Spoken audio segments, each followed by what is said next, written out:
गंगापुर गांव जो कि गंगा की तरह हरा भरा और खुशहाल था, जहां पशु और पक्षियों की आवाज, पहाड़ों की महक और गांव में अलग ही रौनक थी। लेकिन पानी और सूखे की वजह से वह अपनी रौनक हो चुका था। इसी गांव में दो दोस्त भोला और हरीश रहते थे। दोनों ही बचपन के बहुत अच्छे दोस्त थे, लेकिन दोनों की सोच बिल्कुल अलग थी। भोला किस्मत को सब कुछ मानता, उसके लिए जो कुछ होता सब कुछ पहले से लिखा होता है। और हरीश उसको बिल्कुल अलग, वह सिर्फ कर्म पर विश्वास रखता था। एक दिन दोनों दोस्त गांव के एक पार्क में बैठे थे। अब की बार भी फसल अच्छी नहीं हुई। हरीश, हमारी तो किस्मत ही खराब है। हमारी किस्मत में सिर्फ मेहनत ही लिखी है। किस्मत को क्यों कोस रहे हो भोला? पिछली बार बारिश बहुत ज्यादा थी और हमारे खेतों में वह नमी नहीं रही, इसलिए फसल अच्छी नहीं हुई थी। अब की बार ज्यादा मेहनत करेंगे, फसल जरूर अच्छी होगी। हाँ हाँ हाँ, तू भी क्या पागल हो गया है हरीश। हर बार हम इतनी मेहनत करते हैं, कभी बाढ़ कभी सूखा। हर बार तो हमारी फसल खराब हो जाती है। जब हमारी किस्मत में ही फसल नहीं लिखी, तो कभी भी हमारे खेतों में अच्छी फसल नहीं होगी। और जब हमारी किस्मत पलटेगी, तो यहीं खेत सोना उगलेंगे। और उनके पास खड़े मुखिया जी उनकी सारी बात सुन रहे थे और मन ही मन सोचने लगे, असली खेल तो अब शुरू होगा। बोला कि किस्मत जीतेगी या हरीश की मेहनत। ऐसे करते करते कई हफ्ते बीत गए। एक दिन अचानक मौसम ने करवट ली और तेज तूफान, काले बादल होने लगे और शाम होते होते मूसलाधार बारिश के साथ साथ ओले भी पड़ने लगे। गांव वाले अपने घरों में ही धुए रहे और भगवान से अपनी रहम की भीख मांगने लगे। ऐसी बारिश गांव में पिछले 2-3 सालों से गांव वालों ने नहीं देखी। सुबह जब बारिश थमी तो गांव के हालात बहुत खराब हो गए थे। सबकी फसल चौपट हो गई, पेड़ टूटे हुए पड़े थे, घरों की छत टूट गई, चारों तरफ पानी ही पानी हो गया। ये एक दिल दहलने वाली बारिश थी। बारिश ने सभी को बराबर नुकसान पहुंचाया, पर भोला अपने खेत में बैठकर अपनी किस्मत को रो रहा था। लुट गए, बर्बाद हो गए। जो सब बाकी बचा था, वह भी बर्बाद हो गया। मेरे बच्चे क्या खाएंगे? अब तो फैंसी लगाने के अलावा कोई चारा ही नहीं बचा। मैंने कहा था ना, मेरी तो किस्मत ही खराब है। हरीश भी अपने खेत में खड़ा था। उसे भी भोला जैसा ही नुकसान हुआ था। उसकी आंखों में आंसू थे, लेकिन चेहरे पर कोई निराशा नहीं थी। उसकी पत्नी सरला उसके पास खड़ी थी। सुनो जी, अब तो हमारी सारी फसलें बर्बाद हो गईं। अब हम क्या खाएंगे और क्या करेंगे? नहीं सरला, हमारा सब कुछ खत्म नहीं हुआ है। अब हम जिंदा हैं, हमारी उम्मीद जिंदा है। हमारी सिर्फ साल भर की मेहनत खत्म हुई है। हम दोबारा मेहनत करेंगे और सब कुछ पा लेंगे। पर हमारे पास तो खाने तक के पैसे नहीं हैं। हम कहाँ से इतने पैसे लाएंगे? सरला, मैं कुछ दिनों के लिए शहर चला जाऊंगा और वहां कोई काम ढूंढ लूंगा। उसी श्याम गांव के साहूकार रामलाल की दुकान पर भीड़ लगी हुई थी।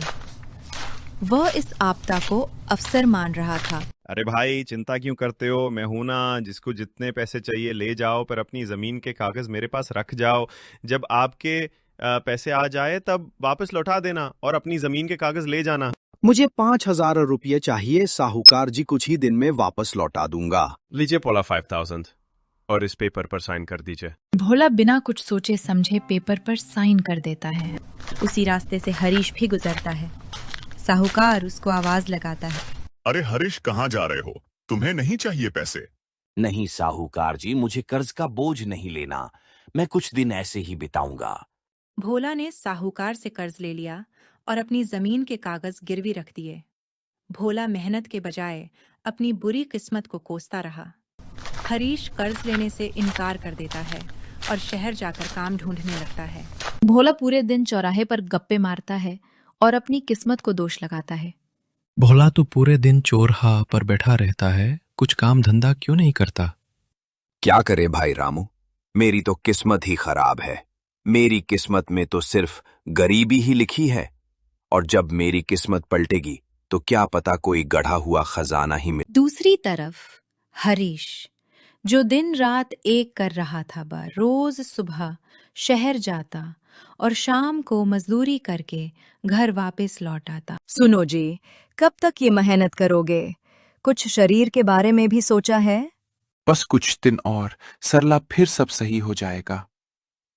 मैं मजदूरी करके कुछ पैसे बचाए रखे हैं, उनसे हम सब्जी की खेती करेंगे और शहर जाकर हम सब्जी बेचेंगे। हरीश खेत की जुताई करता है। अरे ये हरीश भी क्या पागल हो गया है। गांव में कभी सूखा पड़ जाता है, कभी बारिश आती है, और देखो ये सब्जी की फसल करने चला है। भाई श्याम, सही कह रहे हो। मुझे तो लगता है इसकी मेहनत बेकार ही जाएगी। हरीश और सरला पास के खेत से बाल्टियों से पानी लाता है और अपने खेत की सिंचाई करता है। और हरीश की मेहनत रंग लाती है और उनकी फसल उगने लगती है। हरीश पूरे दिन शहर में मजदूरी करता है और जो पैसा उससे बचाता है उसे अपने खेत की इमें लगाता है। सरला पूरे दिन खेत में मेहनत करती है और कुछ दिन बाद हरीश की फसल बड़ी होने लग जाती है। देख सरला, हमारी मेहनत रंग लाई। हमारी फसल अब कुछ दिन में फल देने वाली है। हाँ जी, ये सब आपकी मेहनत का कमाल है। आप जो इतनी मेहनत करते हो, फसल क्यों नहीं अच्छी होगी। अगले दिन गांव का सरपंच गांव के लोगों को इकट्ठा करता है। सभी भाई ध्यान से सुनो। हमारे पास के गांव में जो नदी है, उस नदी का पानी हमारे गांव में लाने के लिए हमारे गांव के लिए नहर निकाली जा रही है, जिससे आप सबको रोजगार भी मिल जाएगा और पानी की समस्या भी मिट जाएगी। हाँ सरपंच जी, ये तो बहुत खुशी की बात है। हम शहर जाकर मजदूरी करते हैं, अब हमारे गांव में ही काम मिल जाएगा। आप मेरा नाम सूची मैं लिख लो, कल से काम पर आऊंगा। भोला भी उसी भीड़ में खड़ा था। अरे बोला, तू लिस्ट में नाम क्यों नहीं लिख पाता? बसे भी तू कुछ काम धंधा नहीं करता। हाँ भोला, अब तो घर बैठे रोजगार मिल रहा है। हाँ, 4 दिन काम पर रखेंगे, उसके बाद काम बंद हो जाएगा। सरकारी काम ऐसे ही होते हैं, और वैसे भी काम धंधा करके क्या मिल जाएगा। देना होगा तो ऊपर वाला छप्पर फाड़ कर देगा। हरीश अगले दिन काम पर चल जाता है या सरला दिन भर खेत में काम करती। कुछ दिन बाद हरीश की खेती फल देने लगती है और भोला कर्ज के पैसे से अपना घर चला रहा था। धीरे धीरे पैसे खत्म होने लगते हैं और साहूकार कर्ज वापसी के लिए बोलता है। हाँ भाई भोला, अब तेरा कर्ज वापसी का टाइम आ गया है। क्या करें साहूकार जी, अब की बार तो बारिश ने पूरी फसल चौपट कर दी। भोला, मुझे तेरी फसल से कोई मतलब नहीं। तू जानता है ना, तेरी जमीन के कागज मेरे पास है।